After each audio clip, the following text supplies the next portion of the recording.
Yeah, so in the first election, obviously Russia was doing a lot of shit on social media, like a lot of targeting, like especially on Facebook, right? With like pushing certain things towards certain people, trying to get people riled up in their own little echo chambers on Facebook. What specifically are they trying to do as far as meddling in this election? What matters is what do intelligence agencies say that they are doing. And again, the information has been clamped down. So I wish we knew more about exactly what they were doing, but it would probably be in line with what they always do, which is you want to foment unrest and create an environment where people question whether democracy is functioning. So like as an example, if people are questioning whether their mail-in ballots are going to be counted, that's something that plays right into Russia's hands, as an example.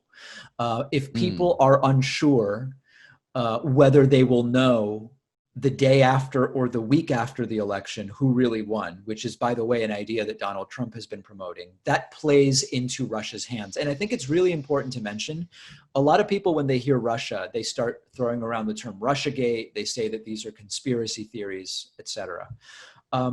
There's really nothing secret about any of this. And so it is true that Russia has done this for decades and to many countries. It's not just the United States.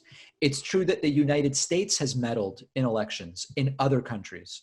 So all of these things are true. Countries regularly try to mm. affect outcomes in ways that are favorable to them. For Russia specifically, the idea is if Russia wants to be taken more seriously on the world stage, what is in their interests is to make Western democracies look like they aren't functioning very well. And having a presidential candidate like Trump publicly questioning whether you can trust the election results plays right into that idea. What is your perspective on what happened with Kyle Rittenhouse, or what's his name? Rittenhouse, Yeah. Ritten. Kyle Rittenhouse, and what's going on with him? He turned himself in, right? And now he's got a lawyer who's going on Tucker Carlson saying that it was completely self-defense. He had every right to be out there with his gun, and there's a lot of it just seems like this is the kind of thing that fuels people. Yeah, so a couple of different things on this. I mean, first of all, I actually don't think that this is really going to be a big issue for the election come November, but I'll talk about why in a little bit. Let's first just talk about, what happened.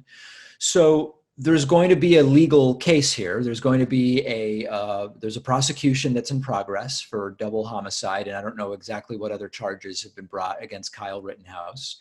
And there may be a plea, there may be a trial. We just don't know yet. So from the legal perspective, whether any of what took place was self-defense is going to be adjudicated. There's going to be a process for that. And, trial by media is not particularly useful. What Right. we're seeing are a couple different things. So you have some people who are saying that what happened here was sort of a cold-blooded murder by Kyle Rittenhouse. That would be sort of like one side. And on the other side, you do have people, including some right-wing pundits and even Kyle Rittenhouse's attorney, John Pierce, I believe his name is, who are sort of framing Kyle as some kind of hero, that his marksmanship is amazing, his self-control is amazing, that he only shot a couple of people when many other 17-year-olds would have shot way more than two people in those situations. Really, really kind of a very different perspective. The self-defense component is going to be different in each of the two counts, I think. I think in the second count, it's going to be something that's more plausible than in the first. But again, I want to try to stay away from sort of like trial through videos. Right. I think the real problem is a cultural problem where, this is a 17-year-old kid who crossed state lines. Now, initially, there were people saying that he brought the guns across state lines. It was later alleged that actually someone in Wisconsin gave him the gun. It's irrelevant because if you're under 18 in Wisconsin, you can't be carrying around a gun anyway. So that's number one. Giving the kid a gun was also a crime. So there, if you really want to get into it, you're just going to go into this kind of black hole of these different details. But the idea that we should be celebrating vigilante 17-year-olds with long guns, that's a major cultural problem for me in the United States. And then you'll have, of course, some who are saying, and Tucker Carlson has said, listen, if you can't trust the police, isn't it natural in some sense that a 17-year-old kid with a rifle would be the one policing? No, it's not natural. There's nothing natural about that whatsoever. And so for me, that's like where, there's going to be a trial. All of these details are going to be adjudicated. That's a real cultural problem that I don't know how we overcome.